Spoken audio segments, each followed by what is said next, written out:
Hello বন্ধুরা, তোমাদের জন্য ভিডিও করতে চলে গেছিলাম। প্যান্টালুনসে দেখতে পাচ্ছি লং ব্লেজারটা দারুণ দেখতে। এছাড়াও এখানে খুব সুন্দর সুন্দর সোয়েটার, জ্যাকেট, ব্লেজার সব রকম কালেকশন ছিল।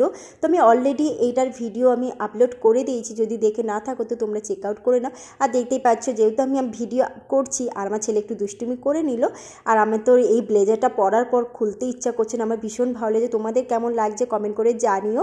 তারপর ওখান থেকে বেরিয়ে চলে গেছিলাম লেক মলে। দেখতেই পাচ্ছ আমার ছেলের মুখটা কেমন করলো, কারণ আমার ছেলে অনেক দিন খাঁচায় বন্দি ছিল, আর যেমন খাঁচা থেকে বাঘ বেরের পরে যেই রিয়াকশানটা করে সেটাই কিন্তু ও করলো। আর এদিকে আমার বর কিন্তু আমাকে পিজা বেড়ে দিচ্ছিল, আর এদিকে আমি গরম গরম পিজাটা খাচ্ছিলাম। তো প্রচুর চিজ ছিল, আর আমার ছেলে তো বলছে এই তো চুইংগাম। তো এই নিয়ে খুব হাসাহাসি হচ্ছিলো। তারপর আমার ছেলে বলছে কি আমি কেটিএম চালাবো।